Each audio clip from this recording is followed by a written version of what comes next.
Now we can move on with the brake discs and the brake pads. For this, I already untightened this bolt from here, and then there's another one down here that holds the caliper. Yeah, this one. So this one is a 13, I guess, and this one is a 17. This one is a 17 for sure, but this one is a 13 or a 14. You might check.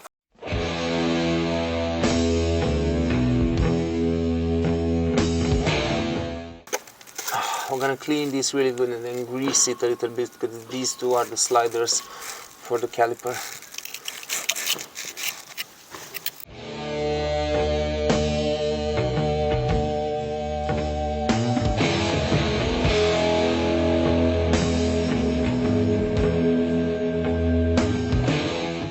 Yes, yeah, baby. I'm gonna clean real good this caliper with brush wire, and then with brake cleaner and all that stuff. This rubber looks in good condition, so I will not go so further to rebuild actually the caliper. We're gonna use this caliper as it is, but we're gonna clean it really well, and then we're gonna proceed by mounting it back. But next we're gonna take down the brake pads, and you can see that they have these clips up here. They should have up and down, but I can see it only has up here. We're gonna take care of this one and this one. These two are holding the caliper support. Yep, perfect. Now support down. As I said in the back, you pull out this brake disc as well using these two thread holes and using those bolts, and yeah, go ahead and then clean all the parts, the brake caliper support, and then put everything back.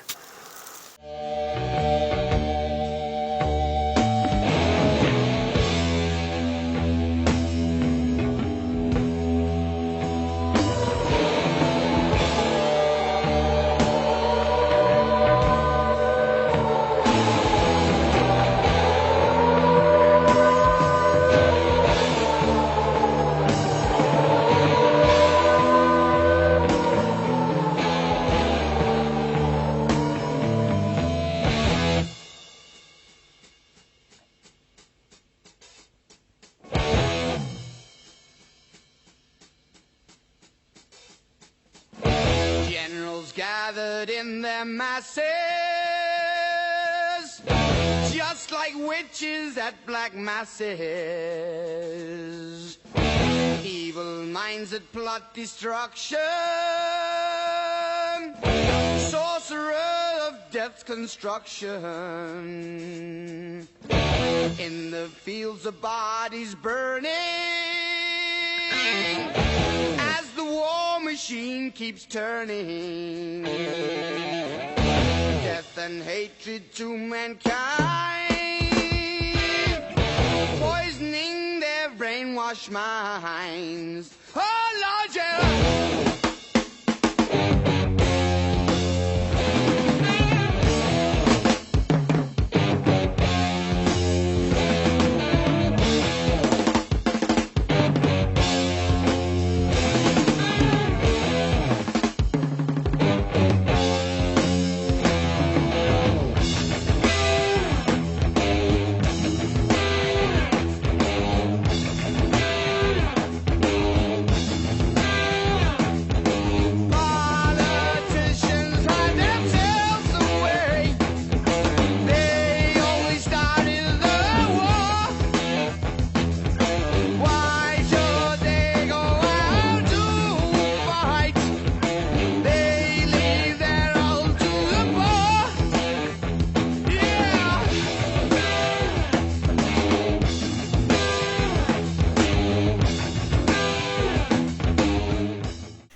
So after you clean up everything really good, you can come up with the brake disc, and then just put it on the 4 studs.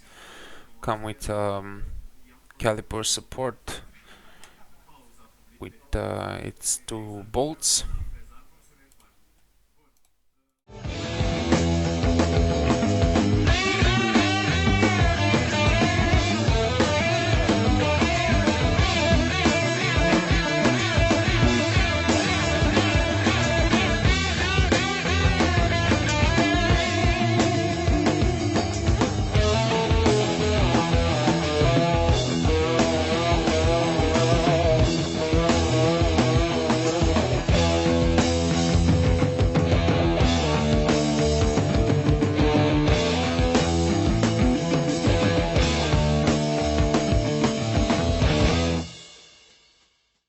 Yes, so this is gonna be the wear sensor of the brake pad. So this will let you know when a weird noise like a scratch, a metal scratch, will happen.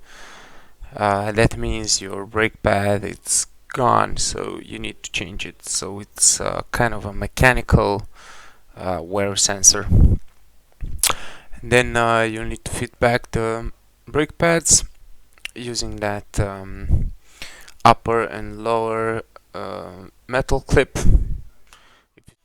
and this would be the final result. This is how they should look like.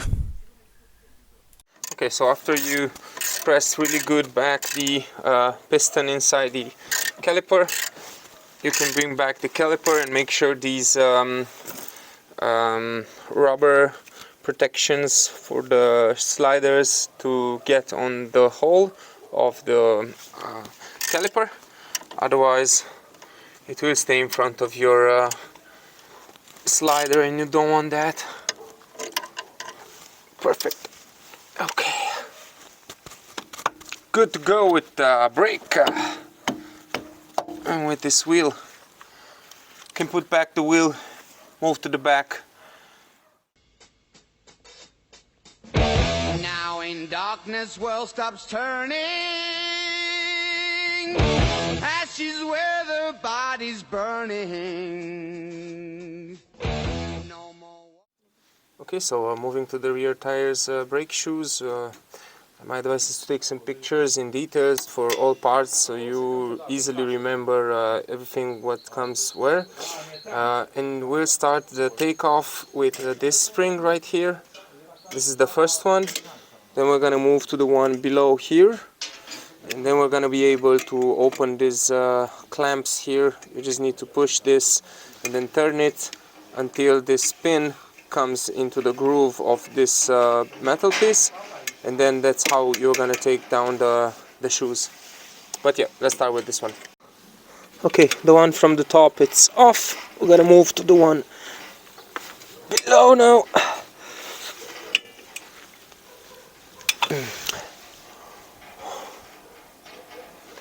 Let's try another thing. Let's try starting with these ones.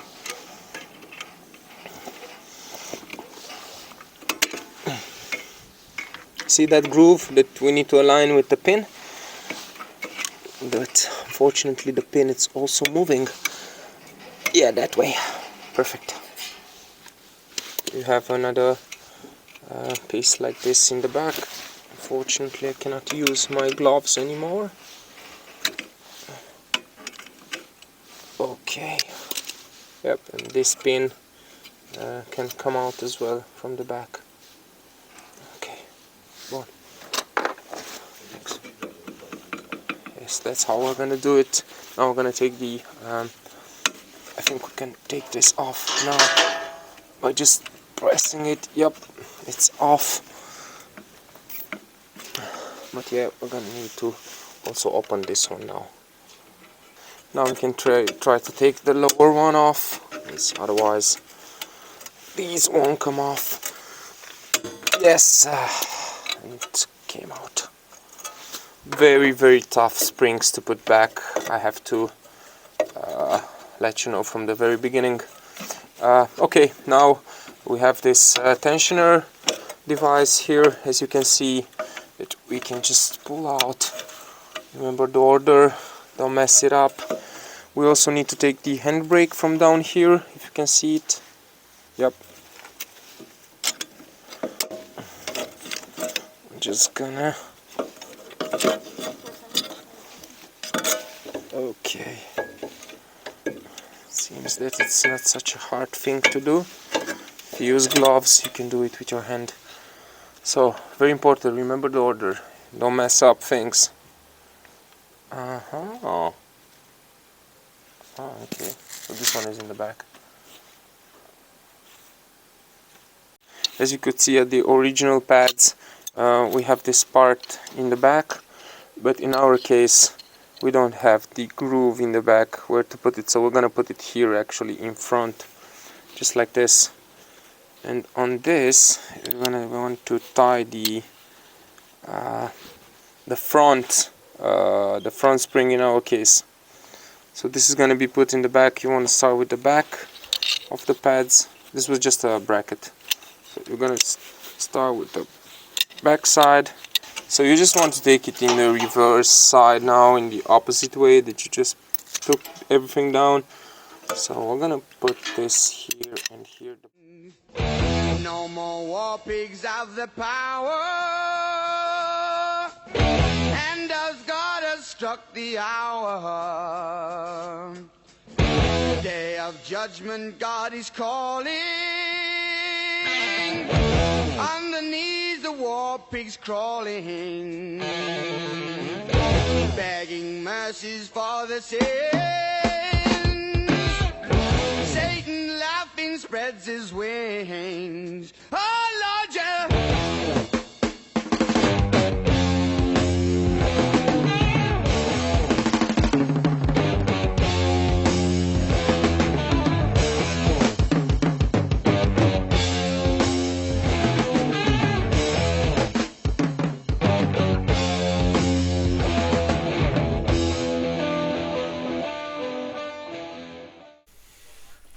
Okay, so make sure you put the tensioner as well with the handbrake tensioner, so that groove,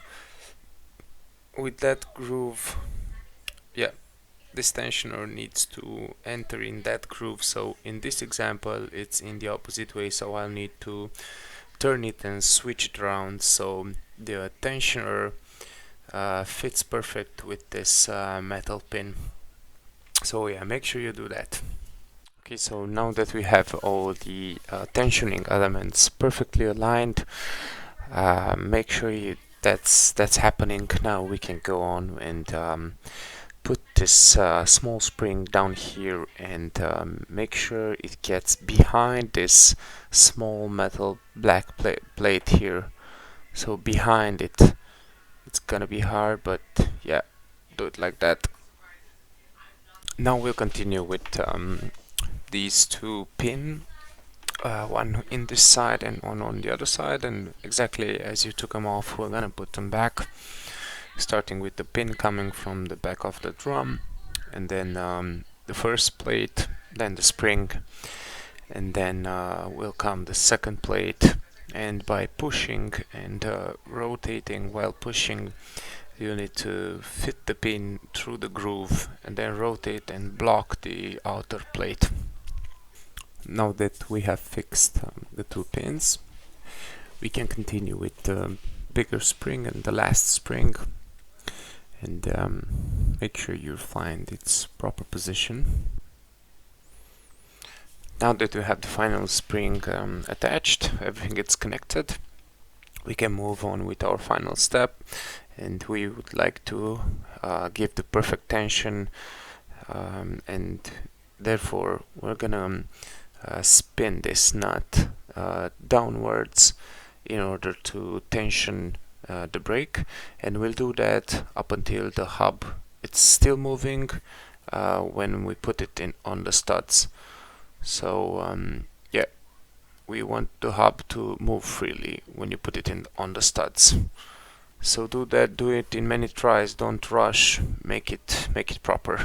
And if you bend this metal through the process, don't worry, it's not a problem, it happens, but just make sure you make it back as its original position to not have crazy sounds in the hub. Now test it again and do like that up until you are happy with the result. Yes, now I'm satisfied with the result. Finally the hub, it's perfectly tensioned, and but it's still free moving. So yeah, now it's the moment when I'll be speaking in my headphones home, and nothing will match with my lips because I went out of the microphone battery. So yes guys, thanks a lot for watching. Hope you enjoyed this extraterrestrial video about this Mitsubishi 6.